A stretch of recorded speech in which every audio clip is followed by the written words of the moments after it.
Hi guys! Welcome back to my channel. In today's video, I'm going to talk about the things that I dislike about America. Regardless of the title, I'm not making this video to bash the country. Obviously, I love this country. It's a great country, but I don't love or like every single bit of it. We can all agree that America, just like any other country in the world, has a lot of problems. But the good thing is we can talk about it.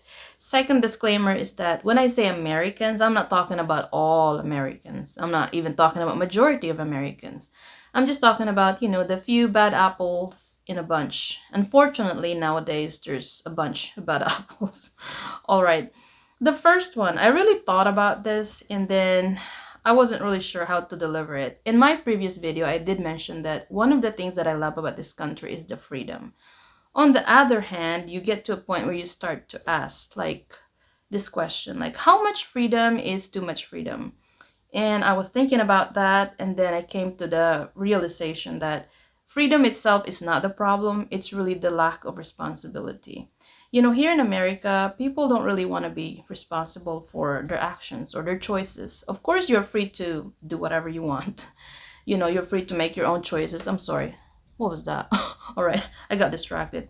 Yes, you're free to do that. But then the moment you violate someone else's freedom to practice yours, your freedom stops there. You should be held, responsible. You should be liable. But people think they can just do whatever they want and not care for others and not care how the action will affect others. Even if you're not doing something that's really not illegal or, I think there should be some sort of common sense thinking about how this action will affect other people. When it comes to choices, of course, it's up to you to obey or disobey the law, but then the moment you violate the law, you should be held responsible. Let's talk about the protesting. Of course, you have the freedom to do that. You can go in the street, speak your mind. If you disapprove of something, you can assemble or have an assembly with other people. You can protest, but then the moment you start, damaging or destroying someone's property, whether that's public or private, starting a fire, looting, all this craziness. Once you do that, you violate other people's, freedom, and your freedom stops there. You should be held responsible. But then, yes, I know that some people get arrested for it, but there's also a lot of, people that don't get any responsibility for doing that stuff. I mean, nowadays you can see it. It's all over social media. A lot of people are doing craziness. Like the burning of the flag. I don't know the laws here, but in my country, that my home country in the Philippines, if you burn the flag, that is illegal. But here people tend to just do that without really thinking. I guess it's not a big deal. Now the thing, it is big deal, but for some people, I guess it's not big deal. But anyways, things that are not even considered illegal, I think it's just a matter of having common sense. This is gonna be a long story. A couple of months ago, I was in this fast food restaurant, fast food chain, waiting for my order in line, and then this young couple comes in. Very young couple, very good looking couple, and they seem like they're really in love.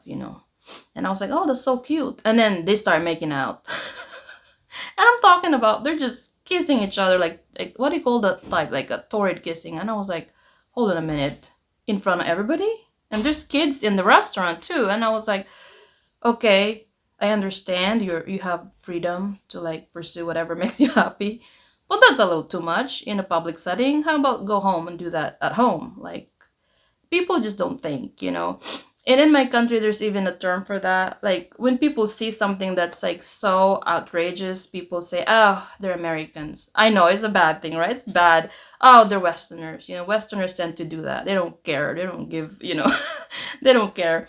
Like I remember we have this really local beach where not a lot of foreigners go. It's mostly for, Filipino families.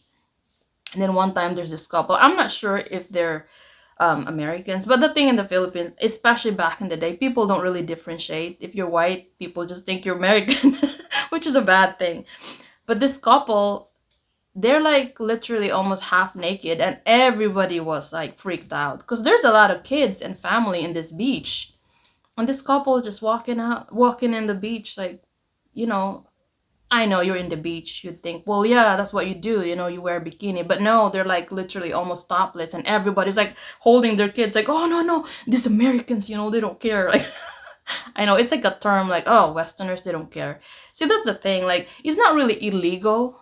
You have the freedom to do that. But then how does your action affect others? That's what I'm saying. Here, people don't really care. Like, and then they even go about that. People still do things that are considered illegal, and they think, well, I don't care. I'm just practicing my freedom. That's what I'm talking.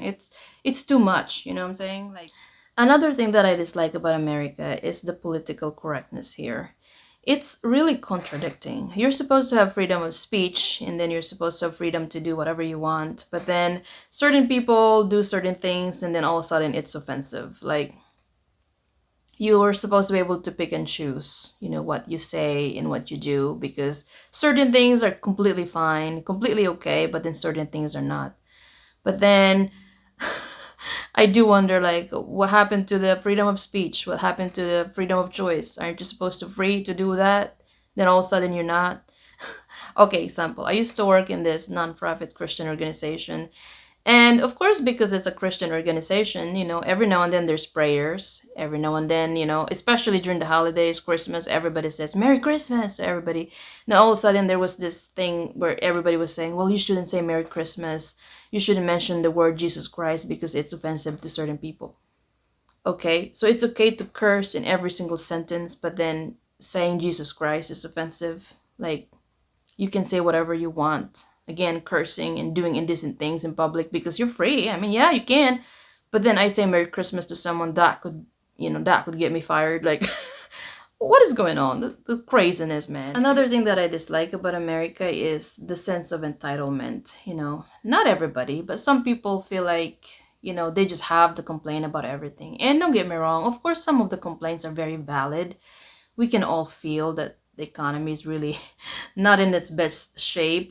Everything is so expensive right now. The inflation, the cost of everything is so expensive. We can all agree to that. It's true. It's very true for especially families. You really feel like the pain right now.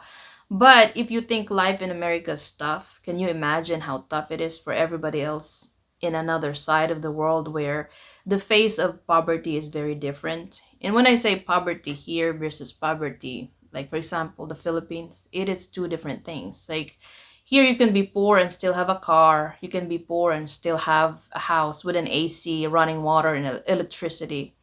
In the other side of the world, and I'm talking specifically a third world country like my home country, the Philippines, when you say poverty, you don't have any of those. You got nothing, like nothing.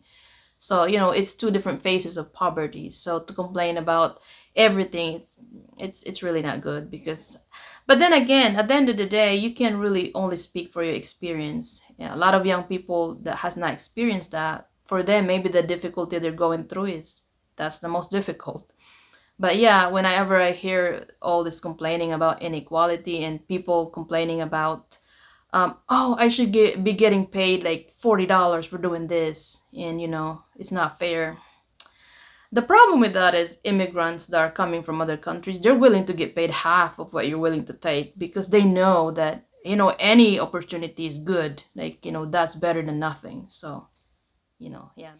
All right, let's talk about the last thing. Diversity. Now, I love diversity. This is one of the things that I love about America. You have a very diverse group of, people. Population comes from, different countries, and they bring with them different nationalities, background, cultures, traditions, skills, experiences. They practice the different religions, and that is a very good thing. Like, that's a very good thing for the country. It creates for a great and strong country. But you do have to have a common ground. Not really common ground. How do I put this? You have to have a common goal. There has to be that strong glue that would unite this different group of people. Without that, it's just chaos. So what I'm trying to say is that even though you're coming from different background, you may be practicing different religion, you may be speaking different languages, there has to be that common goal of what you want the country to be. A lot of immigrants like myself that come here, yes, I'm from a different, country, different different religion, maybe from other people, different background, different life experiences. But we all want the same thing. We want that American dream. We want to be a part of a great country. We want success, not just for ourselves, but for the future generation. We want that American life. We want that. We want to be an American. That's the common want. That's the common goal. The problem is if you have very different group of people coming here, they have very different background, different religion that they practice, so much differences, but there's no glue to unite the people. So what happens? Just division. You create so much division because everybody will want something and there's no common ground. There's no common goal. So if you come here and that's not really what you want, you don't really want the American dream. You don't want to be an American. You want to stay, thinking the way you think. You don't want to assimilate in any way. It just creates division, and that I think is a big problem because we obviously know that yes, differences are good, but let's be honest, differences can also be very dangerous because when you have very different people wanting different things, it's just constant friction, fighting, and yeah, division. And that's what's happening to the country. So I think the idea of American dream and the common goal of wanting that American dream and wanting to be in America, be a part of America, which is a great nation, that may not be the case for some people. Maybe they want something else, and yeah, it creates a lot of division. I have a guest here. So yes, those are the things that I dislike about America. I think a lot of them are fixable, but let's see how it goes with all the craziness going on in the world. So I hope you guys enjoy this video. I may have rambled a little too much, but thank you for watching. I'll see you on my next video. Bye guys. Bye bye.